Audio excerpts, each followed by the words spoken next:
Today I am going to discuss about the Attorney General of India.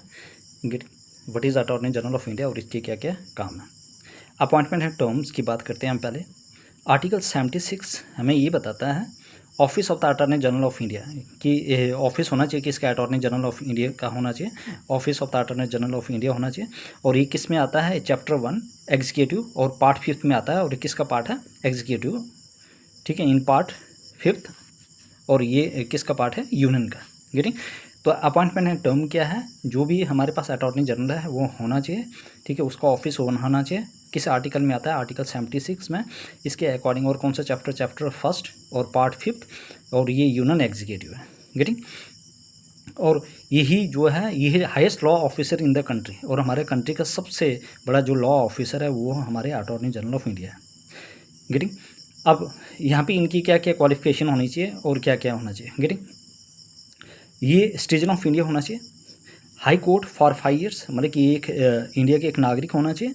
और 5 साल के लिए वो मतलब कि हाई कोर्ट का जज होना चाहिए. या 10 साल के लिए जो एडवोकेट है हाई कोर्ट का, या ऐसे बंदा जो 10 साल जिसने हाई कोर्ट का एडवोकेट रह चुका है. और ऐसे बंदा जो 5 साल हाई कोर्ट का जज रह चुका है. या अगर हमारी जो प्रेसिडेंट है, अगर उसके नज़र में ऐसे बंदा है जो बहुत ही इमिनेंट ज्यूरिस्ट है इन द प्रेसिडेंट ओपिनियन. ठीक है, तो उसके अकॉर्डिंग उनको भी बना सकते हैं अटॉर्नी जनरल ऑफ इंडिया. ये कंडीशन बहुत ही इंपॉर्टेंट, सिटीजन ऑफ इंडिया होना चाहिए. या वो बंदा 5 साल किसी हाई कोर्ट में जज के तौर पे होना चाहिए. गेटिंग. और या वो 10 साल के लिए किसी हाई कोर्ट में एडवोकेट रहा होगा. या एमिनेंट ज्यूरिस्ट होना चाहिए किसी प्रेसिडेंट के ओपिनियन के अकॉर्डिंग. गेटिंग. तो इमिनेंट ज्यूरिस्ट इन प्रेसिडेंट ओपिनियन, जो भी प्रेसिडेंट के अकॉर्डिंग वो एक बहुत बड़ा इमिनेंट ज्यूरिस्ट होना चाहिए. तो getting this condition is very important for the appointment attorney general of India. और जो हमारे अटॉर्नी जनरल ऑफ इंडिया है उनको कौन अपॉइंट करता है, by the president of India. Getting. ऐसे person qualified to be a supreme court जज. या वो बंदा क्या होना चाहिए, मतलब क्वालिफाई होना चाहिए किसके लिए, सुप्रीम कोर्ट ऑफ जज के लिए. गेटिंग. तो ये चीज़ें इंपॉर्टेंट है. तो क्या है हमारे पास जो भी अटॉर्नी जनरल ऑफ इंडिया है, इसके लिए क्या क्या टर्म एंड कंडीशन है. जो हमारे अटॉर्नी जनरल है उनका ऑफिस होना चाहिए किस आर्टिकल में, आर्टिकल 76 में. और किस पार्ट में आता है, पार्ट 5 यूनियन एग्जीक्यूटिव का पार्ट है और chapter 1. Getting. Highest law officer है हमारी कंट्री का. और ये सिटीजन ऑफ इंडिया होना चाहिए. और अगर ये 5 साल तक किसी हाई कोर्ट के जज रह चुके हैं, या किसी हाई कोर्ट के 10 साल के एडवोकेट रह चुके हैं, या प्रेसिडेंट के ओपिनियन में वो इमिनेंट ज्यूरिस्ट है. गेटिंग. तो अटॉर्नी जनरल ऑफ इंडिया को कौन अपॉइंट करता है, हमारे प्रेसिडेंट ऑफ इंडिया. और ऐसे पर्सन जो क्वालिफाई होना चाहिए जज for the supreme court. Getting. और इसकी जो टर्म है वो हमारी कॉन्स्टिट्यूशन डिफाइन नहीं है. The term is not define, not fix in the constitution. जो हमारी कॉन्स्टिट्यूशन संविधान है उसमें इसकी जो भी टर्म है वो फिक्स नहीं की है. गेटिंग. और इसके कॉन्स्टिट्यूशन में इसके बारे में कोई टर्म फिक्स नहीं की है. गेटिंग. इसका मतलब कि जो अटॉर्नी जनरल एक हमारे पास कॉन्स्टिट्यूशन बॉडी है, लेकिन इसकी टर्म कॉन्स्टिट्यूशन में फिक्स नहीं की है कि कब तक इनका टेन्योर रहेगा. Getting. I hope everybody clear this important points of the attorney general of India. Very very important. ठीक है, please make their own notes and put all this important point in your notes. ठीक है, and make your concept very rock solid so that you can memorize, retain it's very for long duration of time. Getting. Otherwise you easily forget of all these important points of the Attorney General of India. Next, then I move to the next page. अब इसके removal क्या क्या process है. Removal manner and grounds not given in the constitution. मतलब कि हमारी जो constitution है उसमें एक प्रोसीजर नहीं दिया कि एक अटॉर्नी जनरल को किस तरह से रिमूव किया जाता है. Getting. The removal manner and ground, मतलब किस आधार पे उनको कहाँ से, मतलब कि मतलब किस वजह से, किस आधार पे, मतलब उनके लिए क्या क्या कंडीशन होनी चाहिए, किस ग्राउंड पे, किस आधार पे उनको रिमूव किया जाएगा. तो वो कॉन्स्टिट्यूशन में मेंशन नहीं है.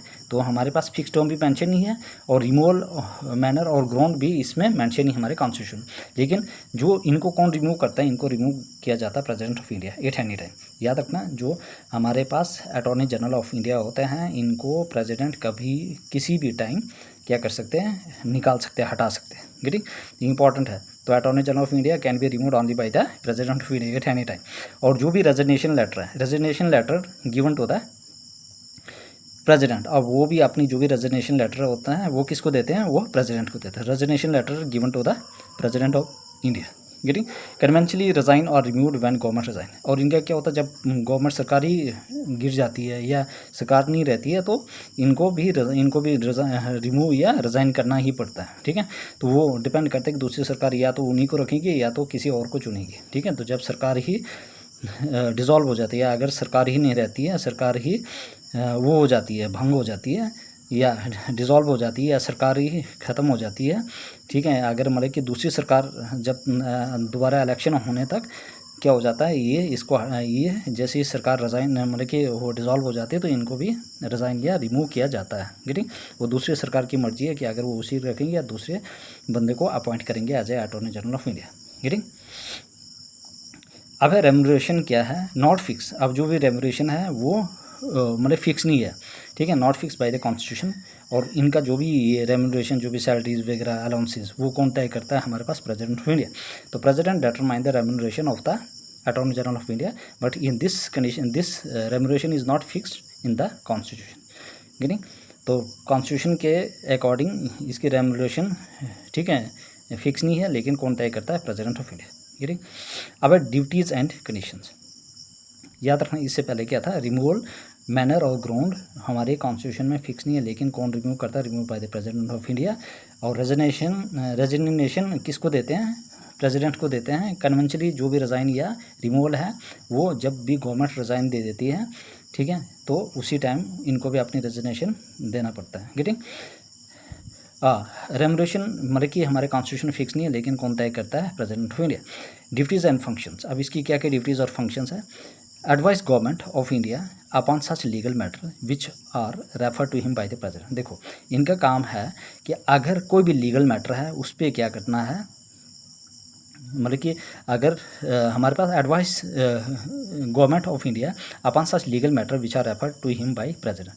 अब प्रेसिडेंट ने कोई भी मैटर रेफर किया है किसको, अटॉर्नी जनरल ऑफ इंडिया को, तो वो जाके सुप्रीम कोर्ट में अगर उनके खिलाफत कोई भी क्या है केस दायर है, किसके खिलाफ, सरकार के, तो उनको रिप्रेजेंट कर सकता है कहाँ पे, कोर्ट में जाके, और उनके बिहाफ में ये चीज़ें वहाँ पे कर सकता है, ठीक। ये चीज़ें इंपॉर्टेंट है। To perform other duties of a legal character that are assign to him by president. और दूसरी जो भी ड्यूटीज़ है, जो भी प्रेसिडेंट ने उनको काम दिया है उसके ऊपर वो चीज़ें परफॉर्म कर सकता है, ठीक है। जो भी लीगल करेक्टर है उसके ऊपर कौन परफॉर्म कर सकता है, अटॉर्नी जनरल ऑफ, जो भी प्रेसिडेंट ने दिया हुआ, ठीक। तो क्या होता है अटॉर्नी जनरल का कि वो मतलब कि ऑन बिहाफ ऑफ गवर्नमेंट का केस लड़ सकता है कहाँ पे, सुप्रीम कोर्ट में जाके, मतलब कि गवर्नमेंट ऑफ इंडिया को रिप्रेजेंट कर सकता है, गेटिंग। और जो भी प्रेसिडेंट ने उनको काम दिया होगा तो उसके ऊपर पूरा अपना फंक्शन परफॉर्म कर सकता है, getting, legal perform, getting. To discharge function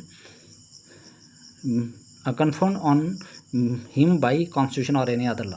जो भी हमारे पास संविधान या कोई भी कानून है, उन्होंने जो भी उनको काम दिया है उसके ऊपर वो पूरा फंक्शन डिस्चार्ज कर सकता है, ठीक है। तो वो क्या करता है, कानून के अकॉर्डिंग या किसी लॉ के अकॉर्डिंग उसको कोई भी काम दिया है तो वो अपना फंक्शन डिस्चार्ज कर सकता है, गेटिंग। तो उसके ऊपर अधिकार है, getting. Next, president has assign the following duty to that. अब जो हमारे प्रेसिडेंट हैं उन्होंने बहुत सारी ड्यूटीज़ क्या किया, असाइन किया, किसको, अटॉर्नी जनरल ऑफ इंडिया को, ठीक है। अब इनका काम क्या है, टू अपीयर ऑन। अब इससे पहले क्या था कि हमारे पास जो भी था ड्यूटीज़ एंड फंक्शन में क्या था, जो हमारे पास अटॉर्नी जनरल ऑफ इंडिया है upon such legal matter which are refer to him by the president. अब जो भी प्रेसिडेंट उनको कोई भी चीज़ें रेफर करेगा तो लीगल मैटर पे क्या दे सकते हैं, वो एडवाइस दे सकते हैं, ठीक। और टू परफॉर्म सच ड्यूटीज़ और legal character that are assign to him by, अब प्रेसिडेंट जो भी उनको चीज़ दी है करने के लिए तो उसके ऊपर वो अपना काम कर सकता है लीगल तरीके से, ठीक। नेक्स्ट क्या था, to discharge functions confirm on by, या कॉन्स्टिट्यूशन या लॉ ने जो भी काम दिया है उसके ऊपर अपना फंक्शन परफॉर्म कर सकता है, ठीक। President has assign the following duty to the. अब जो हमारे पास प्रेसिडेंट साहब है उन्होंने क्या किया, बहुत सारे ये ड्यूटीज़ असाइन किए, दी है। To appear on behalf of the government in all case instrument which are in which government of India is concern. अब यहाँ पे क्या होता है कि हमारे पास जो भी हमारे पास अटॉर्नी जनरल ऑफ इंडिया है, प्रेसिडेंट उनको काम देता है कि भैया आपने सुप्रीम कोर्ट जाके गवर्नमेंट ऑफ इंडिया को रिप्रेजेंट करना है और उनके बिहाफ में जाके क्या करना है, केस को लड़ना है, गेटिंग। तो जो अटॉर्नी जनरल का काम है कि अगर गवर्नमेंट के अगेंस्ट कोई भी केस दायर है सुप्रीम कोर्ट में, तो अटॉर्नी जनरल क्या करते हैं, वो सुप्रीम कोर्ट में जाके किसके on behalf of the government of India वहाँ पे केस लड़ सकते हैं। गेटिंग, ये याद रखना। To represent government of India in any reference made by the president to supreme court under article 143। हाँ, अब हमारे पास अगर प्रेसिडेंट को कोई भी एडवाइस की ज़रूरत है या एडवाइस लेना चाहते हैं तो वो किसको रिप्रेजेंट करेंगे, मतलब कि ये अटॉर्नी जनरल सुप्रीम कोर्ट में जाके रिप्रेजेंट कर सकता है और 143 तहत के अकॉर्डिंग वो एडवाइस ले सकते हैं। गेटिंग, तो ये चीज़ें में आपने याद रखना है। तो एडवाइस वो कौन जाएगा supreme court, attorney general of India, और वहाँ से रिप्रेजेंट कर सकता है और वहाँ से एडवाइस ले सकता है। Getting, to appear when required by government of India in any high court in any case in which government is concern. हाँ, अगर गवर्नमेंट ऑफ इंडिया का केस हाई कोर्ट में है तो अटॉर्नी जनरल ऑफ इंडिया वहाँ जाके क्या कर सकता है, रिप्रेजेंट कर सकता है और उसके अकॉर्डिंग क्या कर सकता है, रिप्रेजेंट कर सकता है गवर्नमेंट ऑफ इंडिया को। Getting, to appear when required by government of India in any case in any high court in any case in which government of India is concern. ये चीज़ें इंपॉर्टेंट है। Getting, अब rights and limitations क्या है, rights and limitation is very very important. Attorney general rights of audience in all court in territory of India. देखो, मतलब कि ये किसी हर एक कोर्ट में जा सकता है। गेटिंग, इसको पूरा राइट्स है। Right to speak and to take part in the proceeding of both the houses of the parliament और joint sitting any other committee of the parliament in which he may be named as member but without a right to vote. देखो, अब इनका काम है वो audience की तरह किसी भी, उनके पास पूरा हक है कि वो कोर्ट में जा सकते हैं और वहाँ मतलब कि राइट टू स्पीक मतलब बोल सकते हैं और प्रोसीडिंग में भाग ले सकते हैं दोनों हाउसेस में, चाहे राज्यसभा हो चाहे लोकसभा हो या जॉइंट सीटिंग में हो या or and any committee of the parliament, और जो भी कमेटी है पार्लियामेंट में, ये may be needed a member but with, ठीक है, तो जो भी कमेटी है of parliament office he may be named a member. Getting, मतलब कि पार्लियामेंट का वो क्या है एक, but without a right to vote, मतलब कि चाहे वो मेंबर है लेकिन उनको राइट नहीं है क्या करने का, वोट डालने का। गेटिंग, तो attorney general right of audience in all courts in territory of India, right to speak and to take part in proceeding of both the houses of the parliament or joint sitting and any committee of the parliament of which he may be named a member but without a right to vote। अब उनको vote डालने का हक नहीं है, वो proceeding में भाग ले सकते हैं लोकसभा या राज्यसभा या जॉइंट सिटिंग में या जो भी कमेटी है पार्लियामेंट की। गेटिंग, चाहे वो मेंबर है लेकिन वो वोट नहीं डाल सकते। enjoys all privileges and immunities that are available member to a member of parliament। देखो, जो भी मेंबर ऑफ पार्लियामेंट को जो भी सुविधाएं मिलती है, जो भी प्रिविलेजेस स्पेशल राइट्स मिलते हैं, इम्यूनिटीज़ मिलती है, वो सब कुछ उससे भी मिलती है। जैसे एक मेंबर ऑफ पार्लियामेंट को मिलता है वैसे ही इनको भी क्या मिलता है, पूरी वही चीज़ें अवेलेबल होती हैं। ठीक है, वही चीज़ें मिलती है लेकिन वो क्या नहीं कर सकते, सिर्फ वोट नहीं डाल सकते। याद रखना, जो हमारे पास अटॉर्नी जनरल ऑफ इंडिया है वो उनको वोट डालने का हक नहीं है, लेकिन उनको जैसे मेंबर ऑफ पार्लियामेंट को हर एक प्रिविलेजेस और इम्यूनिटीज़ मिलती है, तो उसी तरह से इन द सेम वे जो हमारे पास अटॉर्नी जनरल है उनको भी ये सारी चीज़ें मिलती है। गेटिंग, नेक्स्ट,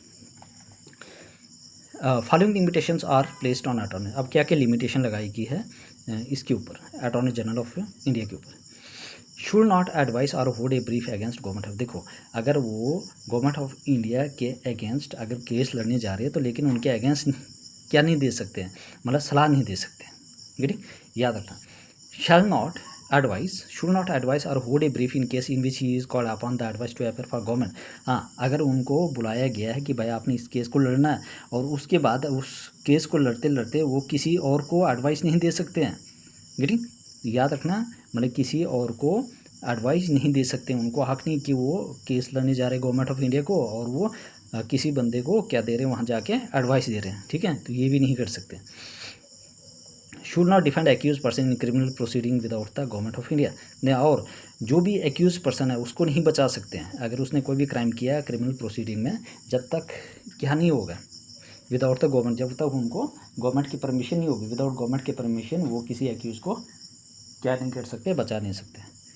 तो should not defend accuse person, should not defend accuse person in criminal proceed, ठीक है, prosecutions without the government of India. तो should not defend accuse person, मतलब कि जो भी एक्यूज पर्सन है उसको डिफेंड नहीं कर सकते हैं in criminal prosecutions without the government of, बिना गवर्नमेंट ऑफ इंडिया के परमिशन के अलावा वो किसी एक्यूज पर्सन को बचा नहीं सकते हैं।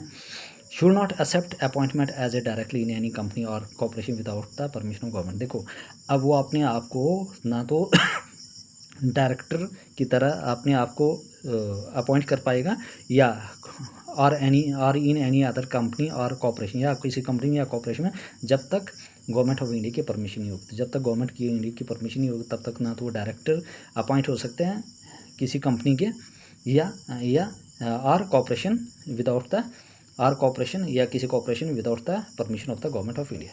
तो ये चीज़ें बहुत ही इंपॉर्टेंट है। I hope everybody clear this important points of the following limitations are placed in the Attorney General of India. Getting? Next. Should not advise any minority or department of Government of India or statutory commission or public sector undertaking under the proposed present regarding received through the Ministry of Law and Justice Department of Legal Affairs. देखो should not advise any ministry or department, किसी ministry या department को क्या नहीं कर सकते हैं, advice नहीं दे सकते हैं। कौन नहीं दे सकते? अटॉर्नी जनरल ऑफ इंडिया ना तो किसी मिनिस्ट्री की या ना किसी डिपार्टमेंट को क्या दे सकते हैं, department of government of India को एडवाइस नहीं दे सकते हैं।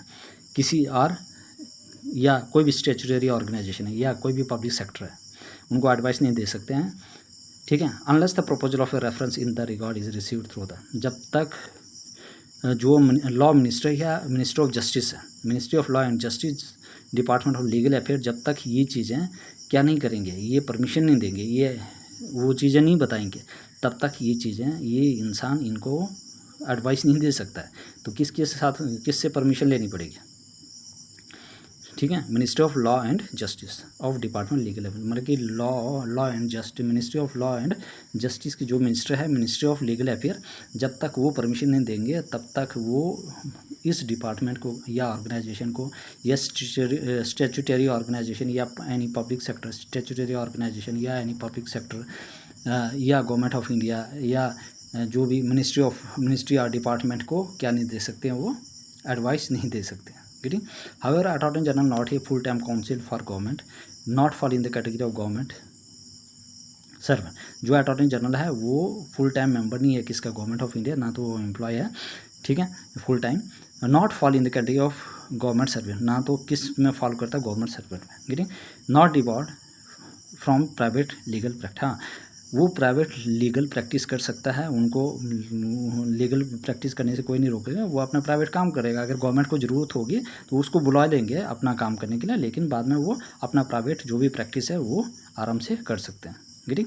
तो याद रखना जो हमारे पास अटॉर्नी जनरल है should not advice any ministry और डिपार्टमेंट, जो हमारे पास अटॉर्नी जनरल है मतलब should not advice any ministry और डिपार्टमेंट, ना तो किसी मिनिस्ट्री को ना तो किसी डिपार्टमेंट को एडवाइस दे सकते हैं जो गवर्नमेंट ऑफ इंडिया या एनी अदर स्टैट्यूटरी ऑर्गेनाइजेशन है या पब्लिक सेक्टर है, ठीक है, जब तक हमारे पास ministry of law and justice जो डिपार्टमेंट ऑफ लीगल अफेयर है जब तक वो प्रपोजल नहीं देंगे, जब तक वो परमिशन नहीं देंगे तब तक ये बंदा उनको एडवाइस नहीं दे सकता, जब तक ये लोग अलो नहीं करेंगे तो तब तक ये बंदा एडवाइस नहीं दे सकता। हाउएवर अटॉर्नी जनरल जो है वो full time council for government नहीं है। गेटिंग? या अपना प्राइवेट भी काम कर सकते हैं, ठीक है, अगर गवर्नमेंट को लगे वो उनको बुला सकते हैं जब भी, और अदरवाइज वो अपना प्राइवेट प्रैक्टिस कर सकते हैं, वो प्राइवेट प्रैक्टिस से उनको कोई नहीं रोक सकता है, और not fall in the category of government servant, और ना ही वो गवर्नमेंट सर्वेंट के कैटेगरी में फॉल करते हैं। गेटिंग? तो I hope everybody clear this important points of the attorney general of India and it's limitations and other things. Getting? I hope everybody clear this important details. The next move to the next one. अब है solicitor general of India, solicitor general of India. अब हमारे पास solicitor general of India क्या है, देखो attorney general of India है, उनको बहुत सारा काम होता है, तो उनकी मदद करने के लिए, उनको असिस्ट करने के लिए हमारे पास सॉलिसिटर जनरल ऑफ इंडिया भी होते हैं कि ताकि वो उनकी मदद कर पाएँ। गेटिंग? तो ये कोई कॉन्स्टिट्यूशनल बॉडी नहीं है, ये सिर्फ उनको क्या करती है, असिस्ट करती है, सपोर्ट करती है, हेल्प करती है, ठीक है, ऑफिस वर्क में या अदर जो भी फंक्शन होते हैं। गेटिंग? तो सॉलिसिटर जनरल ऑफ इंडिया क्या है, in addition to attorney general of India there are other law officer of government of India. Attorney general के साथ हमारे पास और भी लॉ ऑफिसर है जिनको कहा जाता है सॉलिसिटर जनरल ऑफ इंडिया। ये क्या है, ये भी law officer of government of India के हैं, solicitor general of India and additional solicitor general of India they assist the attorney general. देखो जो सोलिसिटर जनरल है और एडिशनल सोलिसिटर जनरल है ये किसको असिस्ट करते हैं, किसकी हेल्प करते हैं, को सपोर्ट करते हैं, वो करते हैं हमारे पास अटॉर्नी जनरल ऑफ इंडिया। तो सोलिसिटर जनरल ऑफ इंडिया ये भी हमारे पास लॉ ऑफिसर है गवर्नमेंट ऑफ इंडिया है, ठीक है। And additional solicitor general of India they both help the attorney general of India, they assist the attorney general. However only office of the attorney general is created by the constitution. हाँ, सिर्फ जो office है attorney general of India वो constitution के according create किया है। इसका मतलब कि अटॉर्नी जनरल का ऑफिस क्या है, एक हमारे पास अटॉर्नी जनरल क्या है, एक कॉन्स्टिट्यूशन बॉडी है। लेकिन जो सोलिसिटर जनरल है ये और एडिशनल सोलिसिटर जनरल ये कॉन्स्टिट्यूशन बॉडी नहीं है। तो attorney general is created by the constitution, ये कॉन्स्टिट्यूशन। तो आपके एग्जाम में आ जाएगा कि अटॉर्नी जनरल क्या है, it's a constitution body yes, but solicitor general is not a constitutional body. Getting, ये चीज़ें इंपॉर्टेंट चीज़ है, ठीक है। और वही चीज़ प्रिलिमिनरी एग्जामिनेशन में इस चीज़ की गलती हो तो तभी लोगों के प्री भी रह जाता है। Getting, otherwise if you want to crack preliminary examination तो you have to make your concept rock solid. Getting, article अब however only office of the attorney general is created by the constitution. जो हमारे पास only office of the attorney general is created by the constitution, जो हमारे पास office है attorney general का वो सिर्फ कॉन्स्टिट्यूशन क्रिएट करते, कॉन्स्टिट्यूशन के द्वारा क्रिएट किया जाता है। Article 76 does not mention about the solicitor general and additional solicitor. जो हमारे पास आर्टिकल 76 के तहत there shall be a attorney office of the attorney general of India, वहाँ पे यही लिखा है। और वहीं पे जो आर्टिकल 76 के तहत सिर्फ यही लिखा है कि अटॉर्नी जनरल का ऑफिस होना चाहिए। इसका मतलब ये कॉन्स्टिट्यूशन बॉडी है और वहाँ पे ना तो सॉलिसिटर जनरल के बारे में मेंशन किया है ना तो एडिशनल सॉलिसिटर जनरल के बारे में मेंशन किया था। इसका मतलब ये दोनों सॉलिसिटर बॉडी ये कॉन्स्टिट्यूशन बॉडी नहीं है, तो सिर्फ अटॉर्नी जनरल ये कॉन्स्टिट्यूशन बॉडी है। Attorney general is not a member of the cabinet, central cabinet, और ना ही जो है and attorney general is not a member of central cabinet, और अटॉर्नी जनरल जो है वो सेंट्रल कैबिनेट का मेंबर नहीं है। To look after legal matter at the government level, कि ताकि वो लीगल मैटर को देख सकें at government level. Getting, article 76 attorney general of India. Getting, article 88 के right of attorney general as respect the houses of parliament and committee. देखो article 88 के तहत जो अटॉर्नी जनरल है उनको पूरा राइट है कि वो हाउस ऑफ पार्लियामेंट की रेस्पेक्ट कर सकें और उसकी कमेटी। आर्टिकल 105 क्या है, power privilege immunity of attorney general. Power privilege और इम्यूनिटीज़ है किसकी, अटॉर्नी जनरल की। तो पावर है, प्रिविलेज और इम्यूनिटीज़ है किसकी, अटॉर्नी जनरल। ये किस में लिखा है, article 105। I hope everybody clear, this is important point. Please subscribe my channel, ठीक है। अगर आप लोगों को इस चीज़ का मेरा लेक्चर जो भी मैं बनाता हूँ अगर आपको हेल्प हो रही है तो प्लीज़ लाइक कर दीजिए। गेटिंग, सब्सक्राइब कीजिए ताकि मुझे भी मोटिवेशन मिलेगा। I will make more and more lecture. Getting,